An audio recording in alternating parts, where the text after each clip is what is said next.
All right, so let's see if this works. There's always issues.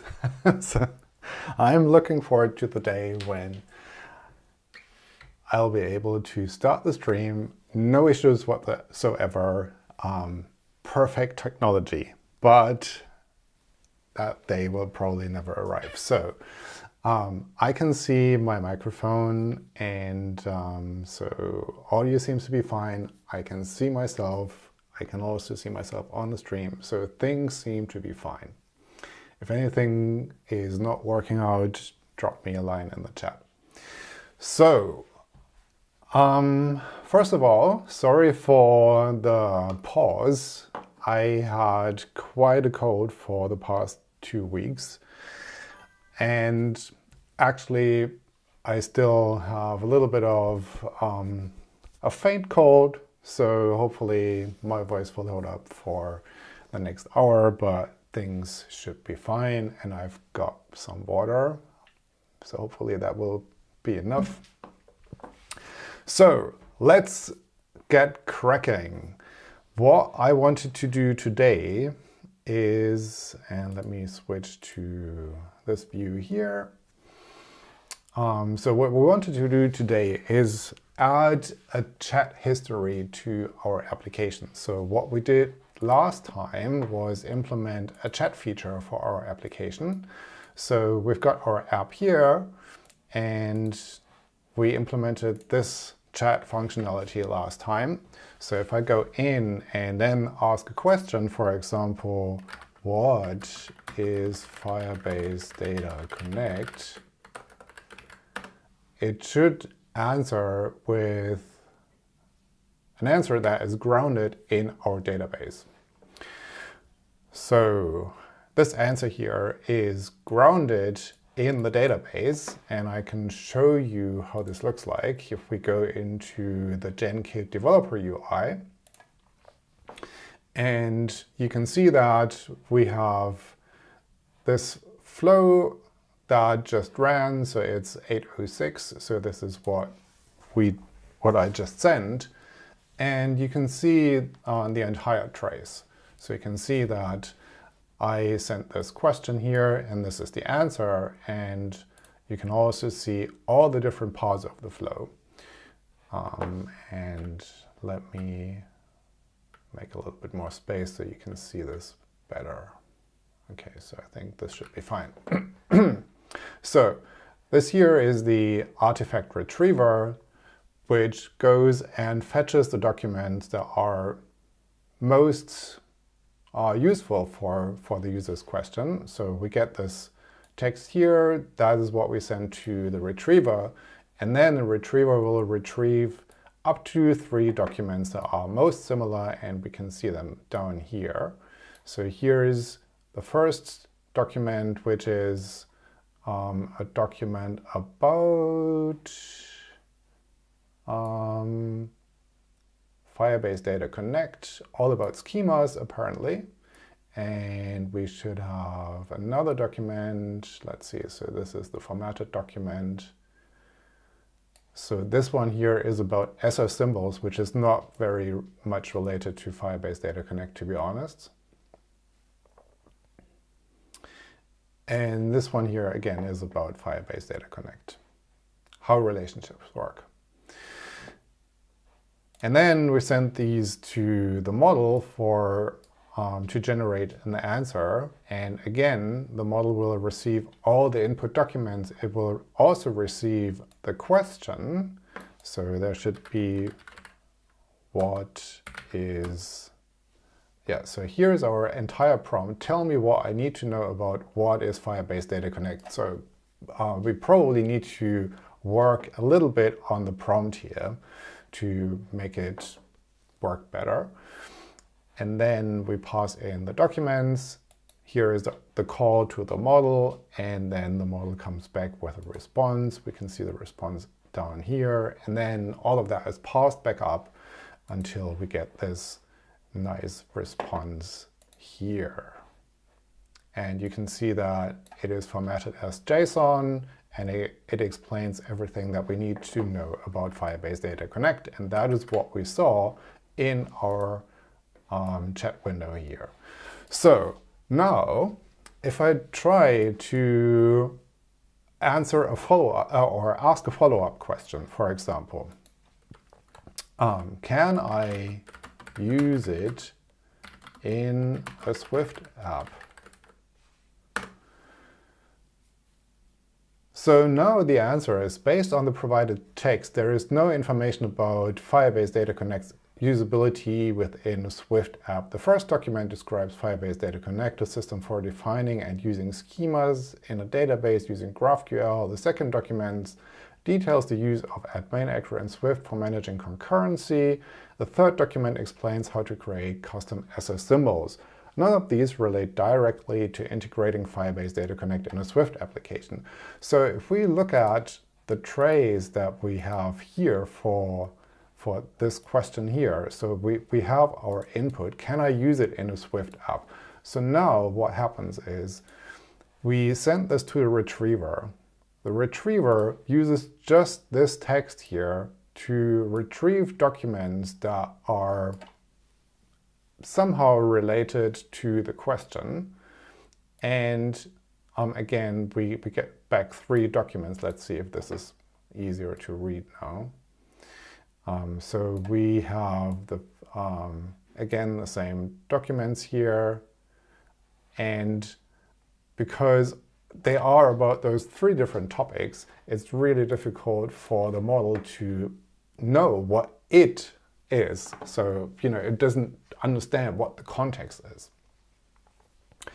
So, and also, we don't provide the history, right? So it really doesn't know what's going on. So we can try and ask another question. Who are the people working on it? So it gets worse now, right? Okay, so somehow in the documents we mention the people, but it's really not clear to the model what we're talking about. So what we need to do is we need to provide the history. And this will be something where we need to update a couple of parts in the code. So let's go back into our iOS application here and look at how we call our QA flow. So if you recall, we are in the semantic QA service, and in this semantic QA service, we call a Firebase callable function. So here is HTTPS callable, and here is the name of the function that we want to call. And then we make this call and we pass in the user's question. We get the response and we pass that response back to the semantic QA view. So let's take a look at this chat window here. So we've got this conversation view, which is part of a library that I wrote. And down here in the onSendMessage method, we have the task. And here is where we call the semantic QA service, passing in the query. So what we need to do is we somehow need to get the history of this conversation view here and pass that to our semantic QA service. So, and you can see up here, we've got this message array, and this is where we keep the messages that we display in this conversation view. So this is just an array of messages. So what we can do is we can pass this back down into this semantic QA service. So let me take a look at my notes to make sure that I use the correct signatures here. So let's maybe start here. So the first thing that we'll do is we will define an enum that can take a role. So we want to be able to distinguish between the user and the system. So the chat role will be either system or user, and it needs to be codable so we can send it across to our backend, and we'll just make it sendable. And we have case system and case user. Okay. And then we need another struct, which we'll call chat message. Chat message.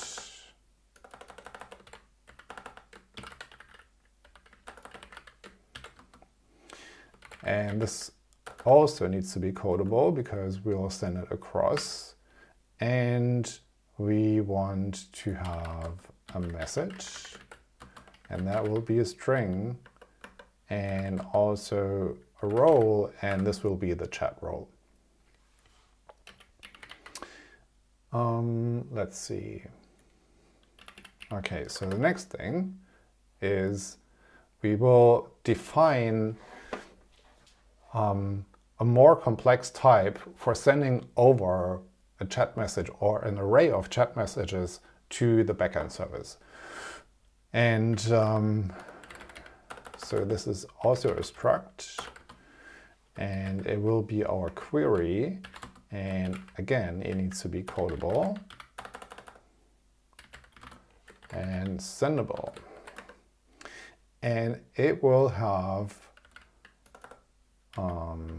let question is of type string, and then let history, and that is an array of chat messages. But the first time we're sending something over, there is not going to be a history, so it can be optional. Cool. So we will now update this signature here. And in this line here, we define that the type of the function that we're calling, the cloud function that we're calling, will receive a string and it will return a string. But now we want to parse this more complex query object. So we'll just replace this here, which means that we now need to update this call here. So cannot convert value of type string to expected argument of type query. Right, so this is why we need to update this. So let query equals query, and then we pass in the question and the history.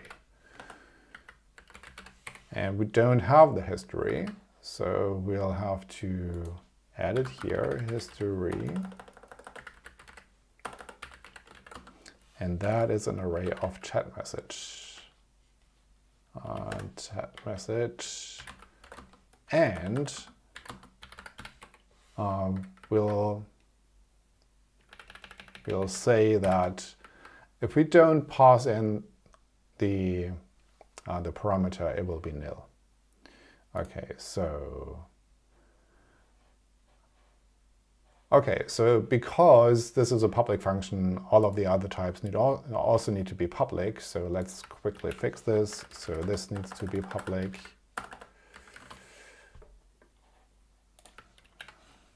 This needs to be public. And this needs to be public. Nice. Okay, so and then we can pass this over here. Okay, so now everything is back in order. Our query matches the parameter in this generics here. So we're specifying we pass in a query and we return a string. Cool. So the next thing to do is we'll need to fix the call side because we're passing in something different here. Or maybe the call side will still be okay. So let's take a look here.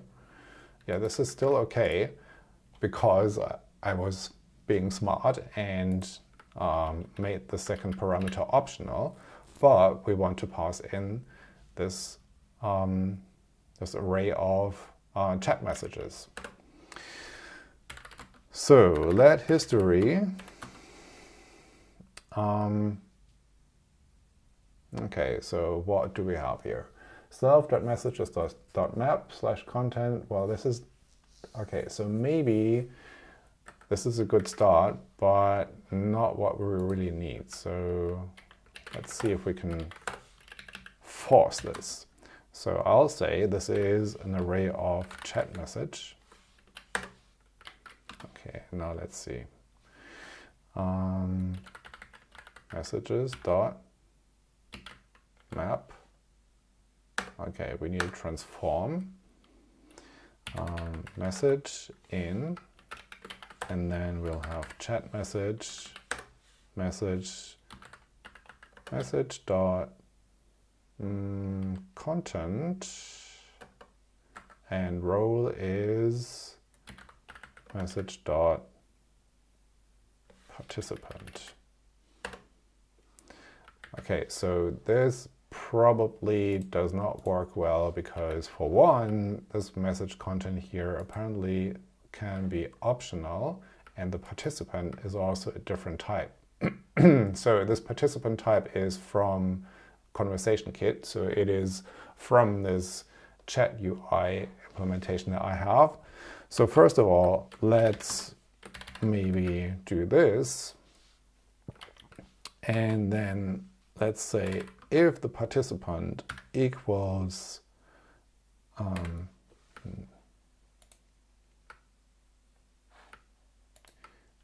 other and user. So dot and user is the user and other is the system. So if it's dot other, then we'll say it is dot system, and otherwise it's dot user. So this should work. So we're basically mapping all the chat messages that we keep in our state up here to chat message objects that we can that our semantic QA service understands. And then we can pass them history, and that is history. Okay. Let's compile.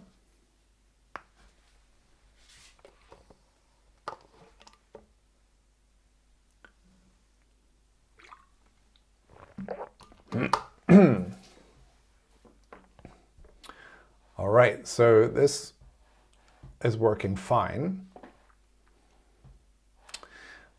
And now let's look at the backend, because this will also need to be updated.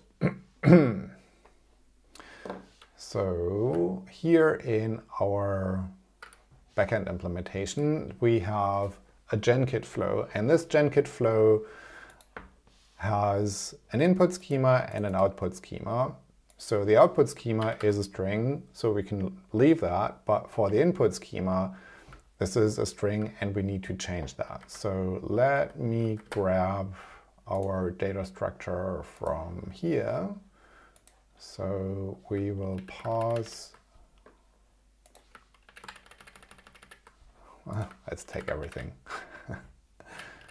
Okay, and then go here and let's start defining our schema.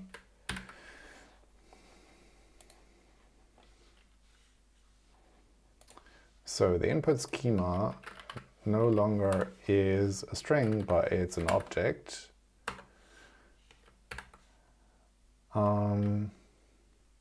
Let me check my notes if I how I did this.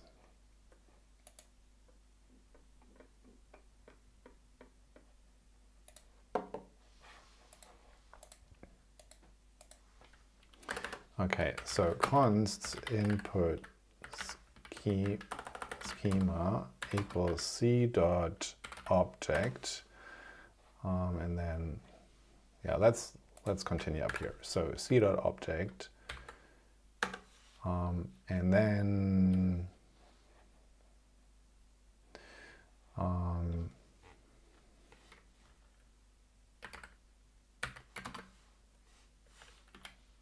no,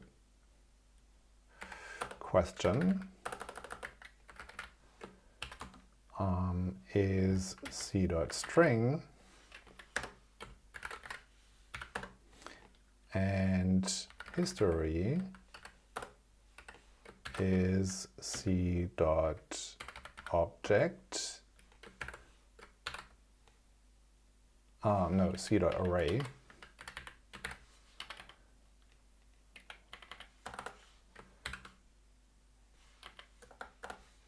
of c dot object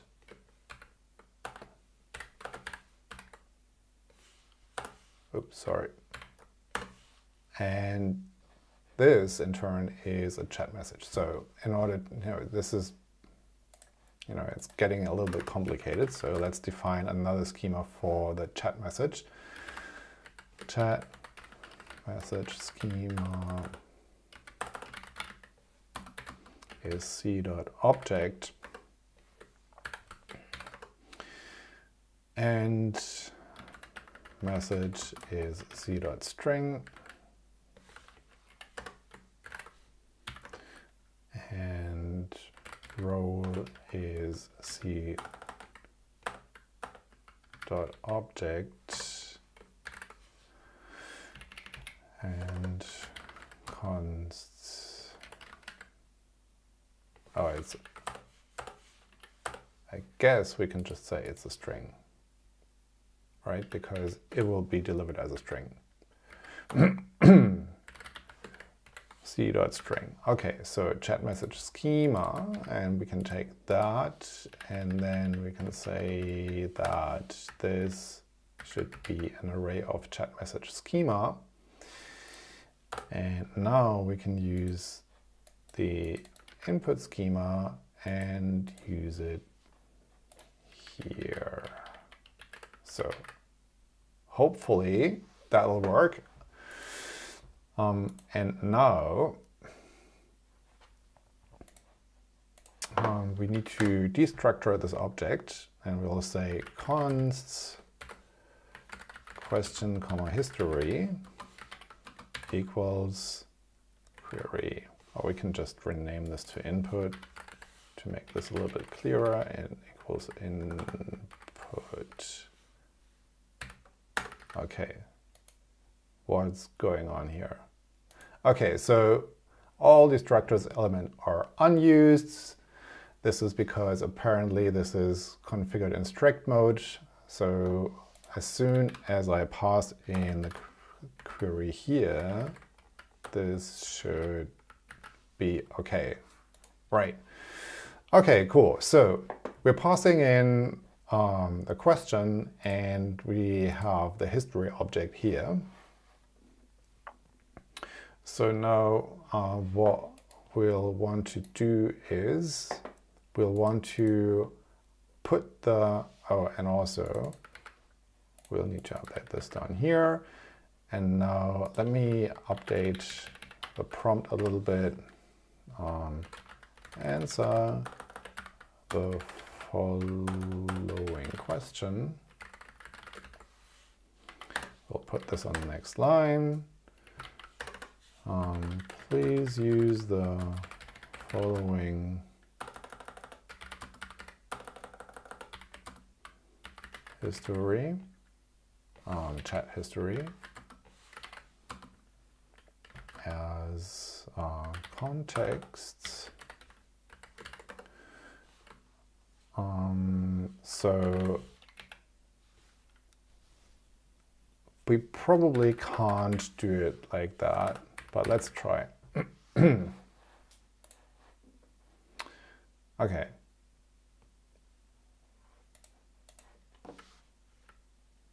Cool. Saved. Let's run the application. And then let's see what happens.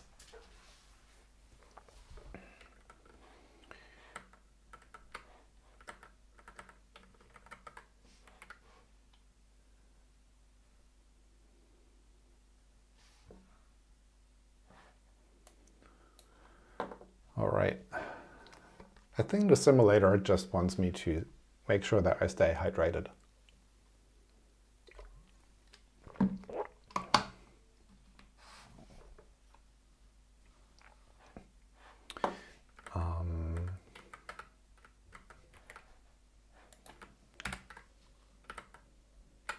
Yeah, it's just very slow. I don't know. So should be starting up any minute now. Here we go. Okay, so let's try this. And let's say, what is Firebase data connect?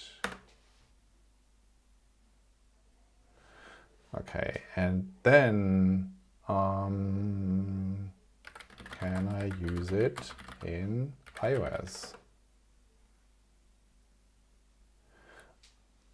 Okay. Okay, that's really cool. So now the model says, I need to have more information about what you mean by it. So apparently something is not working as we thought it would. So let's take a look at our traces and let's see what is happening. So we're passing in the history, so you can see that the first message is the chat prompt, hello, my name is Sophia. Then the first user's question, and apparently the roles get transferred correctly, so that's great. And then here is the model's answer. And then here is, can I use it in iOS? Okay, so let's take a look what is going on here. So can I use it in iOS? So that is the last question. So we're using that to retrieve data from the retriever. Okay. And then we'll get some documents back. So let's take a look at what happens with our prompt. So yeah, and this is what I thought. So down here, you can see answer the following question. So that's the updated prompt I used. Can I use it in iOS? And then please you use the following chat history as context. Object, object, object, object. So apparently what we did there didn't work. So we'll need to deserialize the history. And to do that, we will just say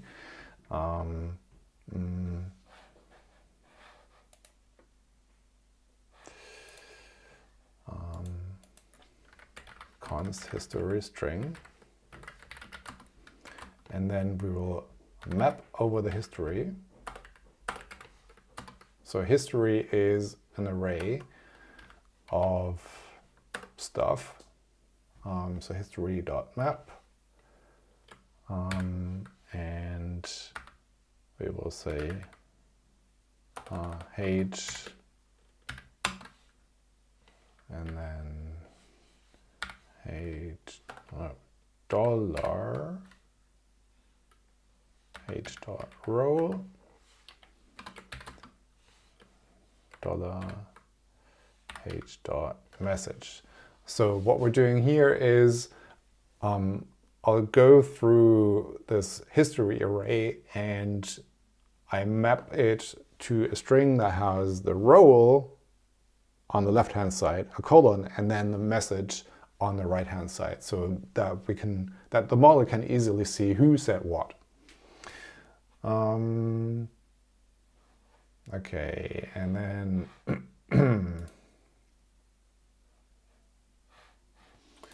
we'll probably have to add a new line, I guess. And then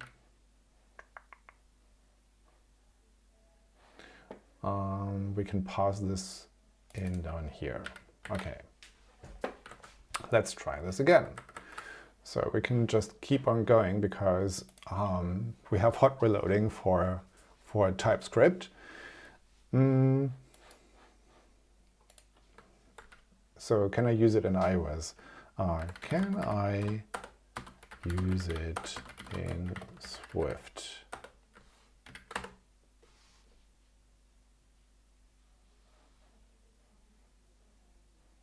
Okay, so the provided text mentions file-based data connect, SF symbols, and Swift concurrency features like main actor. It does not state whether file-based data connect can be used in Swift. More information is needed about it to answer your question.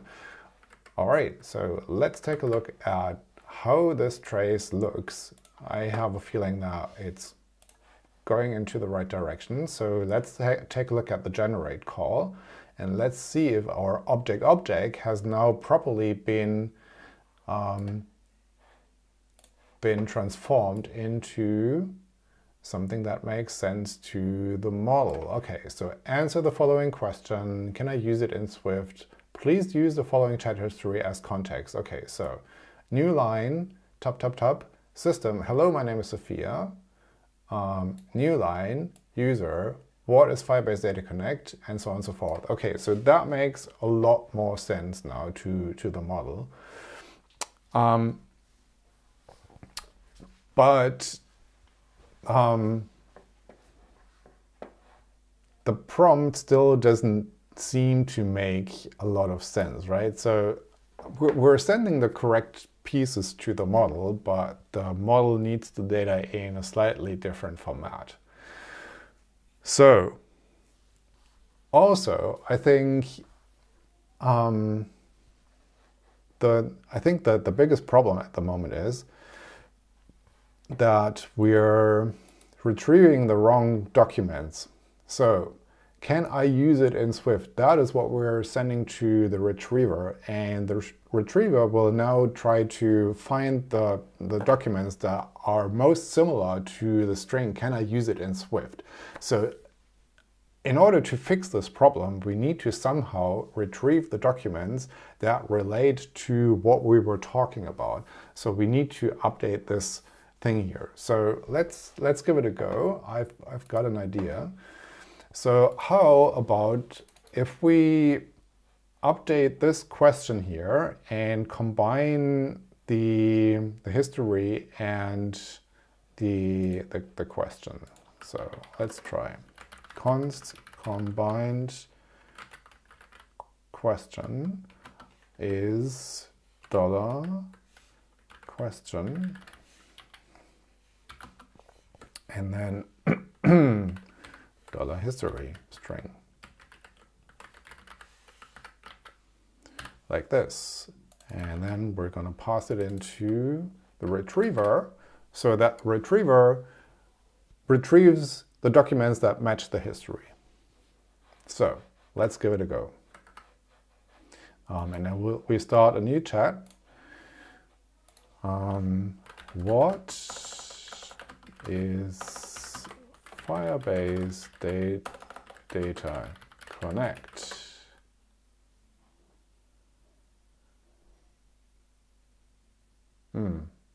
What's happening? Oh, here we go. File-based data connect is a feature that allows you to model your app using schema-defined in GraphQL. Can I use it in an iOS app? Yes, file-based data connect generates strongly typed SDKs for iOS. After defining your schemas, queries, and mutations and deploying them to Data Connect servers, Data Connect automatically generates the necessary code, and so on and so forth. Let's take a look at our trace. So here is the trace, and let's look at how we're retrieving the documents.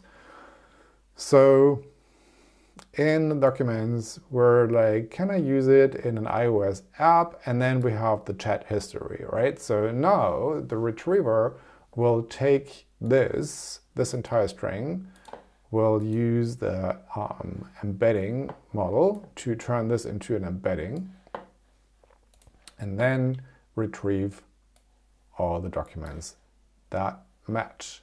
Oh, and the answer is down here. So, but it still returns a document about SO symbols, so that is not really helpful.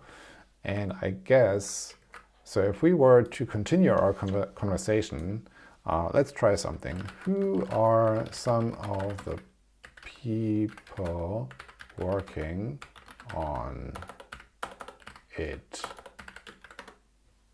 Let's see. Based on the provided text, Andrea Wu, a developer advocate, is working on Firebase Data Connect. Okay, so that is actually true. So Andrea wrote those blog posts and she does work on Firebase Data Connect and she is a developer advocate. She's a colleague of mine and you can see her on the videos about Firebase Data. Well, you can see her on a lot of videos.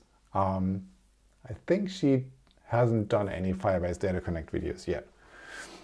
So the person you see on the Firebase Data Connect charts is Cynthia. But anyways, let's see. So I want to demonstrate how this conversation, lacks because of a specific thing. So let's see if I can demonstrate this. How does it relate to Firestore? Well, typo. Firebase Data Connect does not directly relate to Firestore. How are they different? Okay, so now it becomes complicated. Okay, so now, okay, nice. This is exactly what I wanted to show. Based on the provided text, Firebase Data Connect and SF symbols are entirely different technologies serving distinct purposes. So, my question, how are they different, was about Firebase Data Connect and Firestore. And to a human, that is pretty obvious to see. But to the computer, it's not, because let's see what's happening. So we get, so we get this thing here, this entire block of text, which we're sending to the retriever. So it starts with how are they different, and then we get the entire chat history. And so this chat history contains a lot of stuff, and the longer it goes on, the more stuff that's not really related or might not really be related to what I'm talking about in that very moment is in the context, in the chat history, and that will completely throw off the retriever. Or, it will not throw it off, but it will retrieve something that is not useful. So, what we need to do, I think, is we need to contextualize our query here. So, we want to take the user's question and we want to take the history, and then we want to get a new prompt, and that new prompt should be rephrased, right? So it should take the user's question into consideration, related to the history, and say, based on what has been discussed, take the user's question, and then give me a new prompt that somebody should be able to understand without having been part of the previous conversation, right? So it is like you're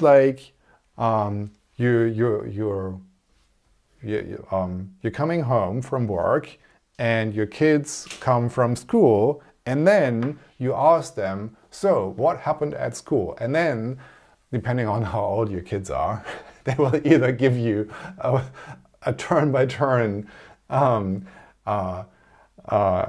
recollection of what happened at school, or they will give you a summary, right? So if you've got teenage kids, they will probably, just give you a one-line summary, if at all. But if you've got young kids, they will tell you exactly what happened and what they thought, and it will be very detailed.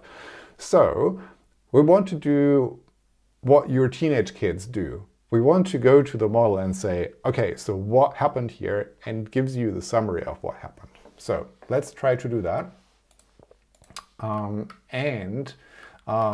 We will use a technology or a technique that or a technique in Genkit that is pretty interesting. So first of all, I want to run another generate call.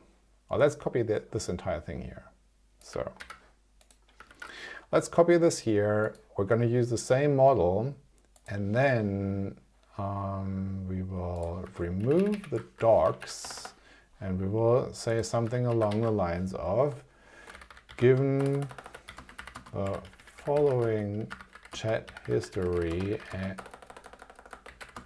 and the user's question, which might refer to some contexts in the chat history, please formulate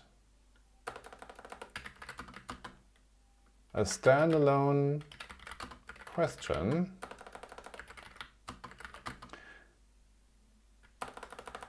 which can be understood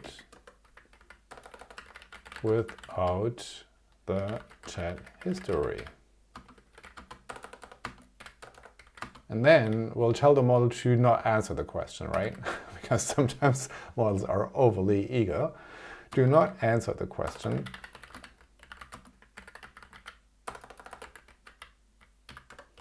But instead, just reformulate it if needed, and otherwise return it as is.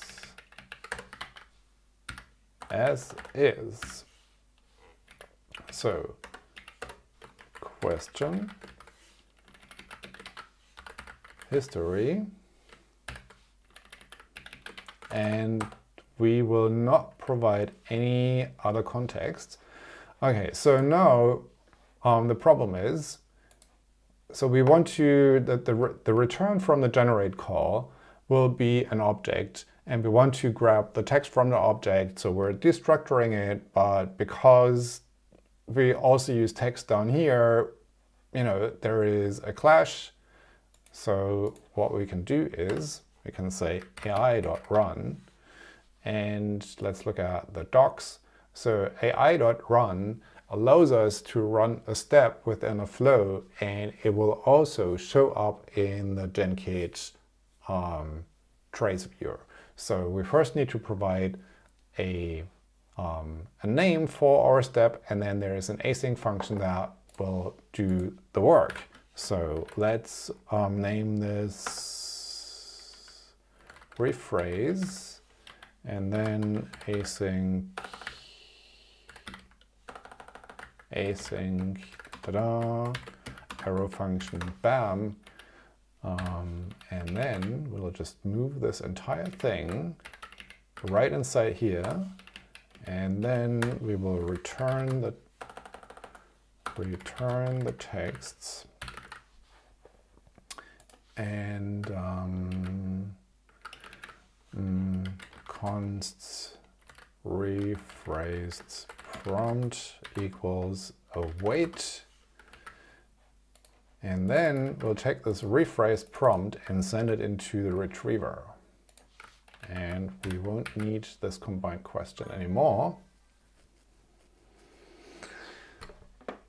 And now let's check how this works.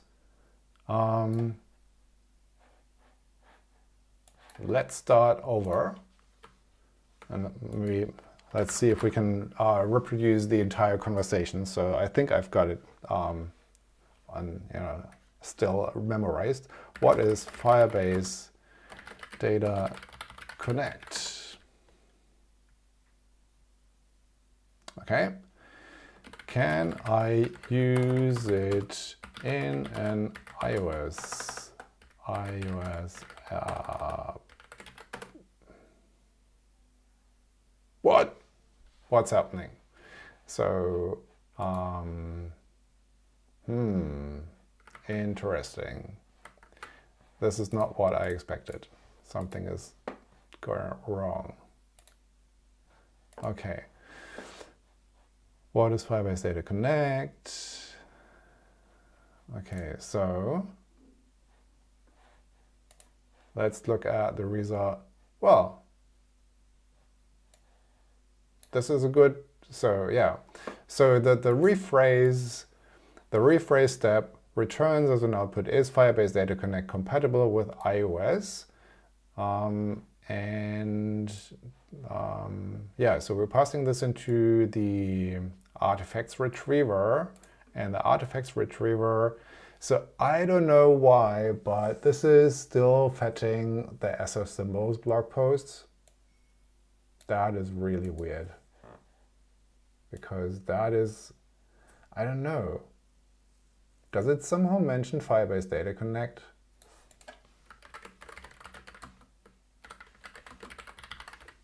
Doesn't seem so. No. Yeah, for some reason, it seems to be very similar. Well, anyways. Okay, so what was the answer the model gave us?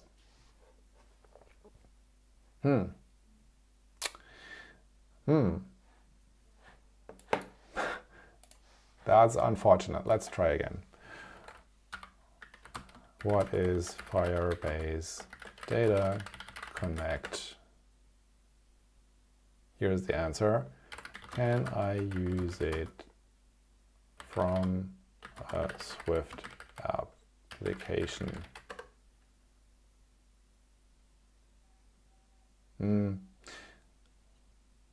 Okay.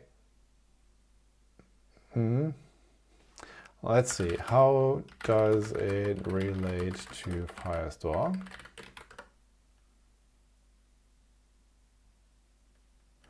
Okay, so now let's take a look at this flow again and see what the rephrase step did. So how does Firebase Data Connect relate to Firestore? So that is a good summary of our conversation here. So, and let's take a look at this retriever. So now it looks like, so Firebase Data Connect all about schemas is our first document. Next document is relationships in Firebase Data Connect. And then the third one is generated SDKs. So all of the documents now are about Firebase Data Connect, which is really good. And I don't have any Firestore related documents in the database. So maybe let's change that. Firestore iOS mapping. Let's take this and then add it to a database.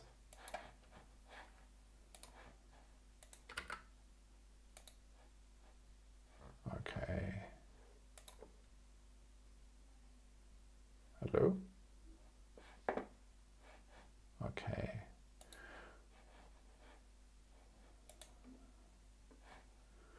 And then what is Firestore?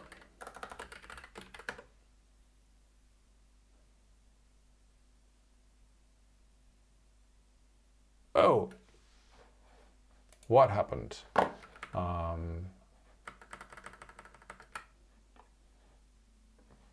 Yeah, that's what I expected. So the text is too long, and we still run into a size limit with the embedder. So that is something that we'll have to fix another time because we're almost running out of time. Let me find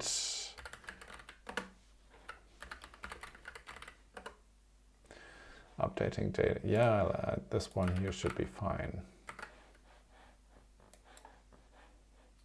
Okay, and let's bring this to the front as well so we can see what's happening. Okay.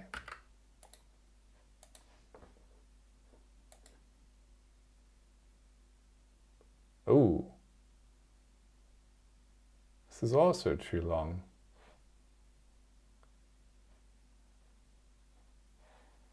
Really?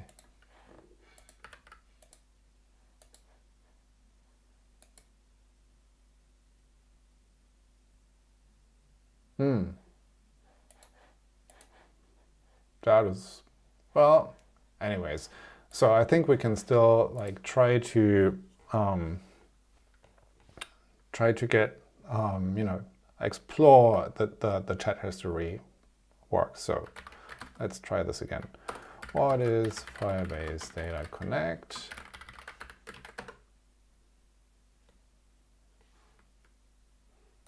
Can I use it in a Swift app?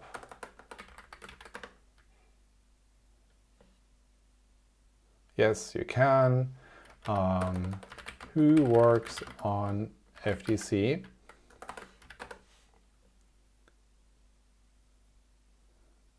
Okay. Which other people work on? Oh, does she work on other Firebase products?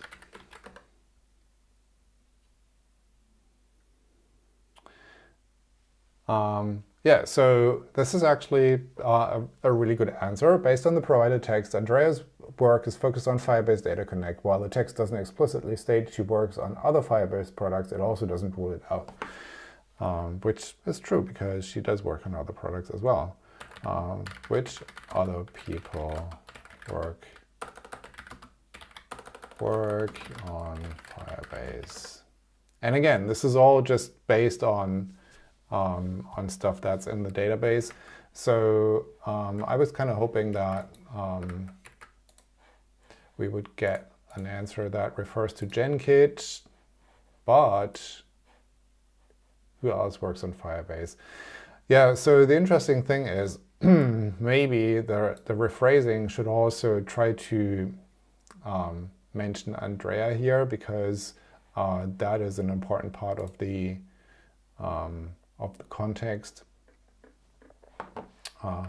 Yeah, but as you can see, using the rephrasing allows us to do this in a much more, you know, it works much better because our retriever returns the documents that are really relevant, right? So instead of having this entire chat history context, which, you know, might be talking about something that's completely unrelated to the last bit of the conversation, we now have a really good, concise query that summarizes what the conversation has been about.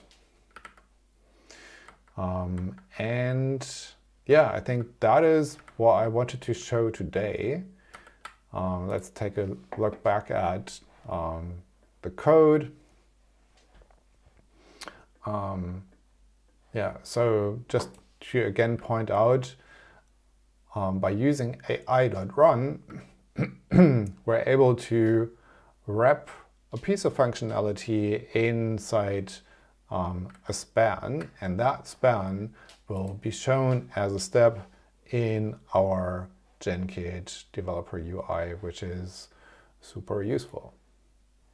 We could have exported this into a separate flow. So if you have something that you want to reuse, then you can export or extract this into a flow, But in this case, because I didn't want to reuse the rephraser outside of this semantic QA flow, I didn't feel that it would be needed to export it. Okay. Oh, and then maybe as a final thing, let's see if we can just update our model. So you can see that we're still using Gemini 1.5 Flash. Let's see if we can. Oh, okay, so we're still on an older version of Genkit. So let's update these to 1.05. And I know I should be using multi-cursors, but I always forget the key combination for multi-cursors. npm I.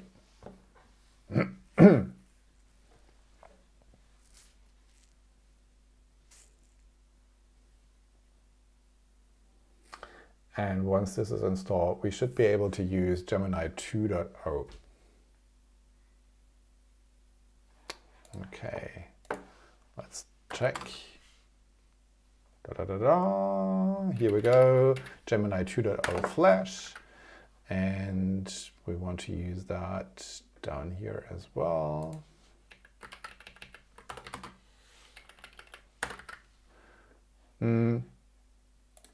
I should note that we should probably configure this up here, but let's do it this way first.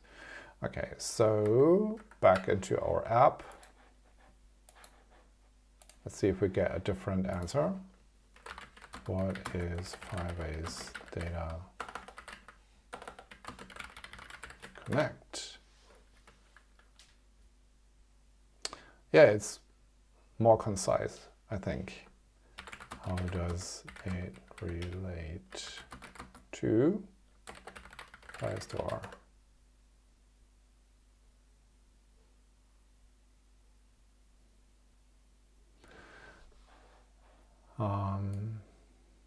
Yeah.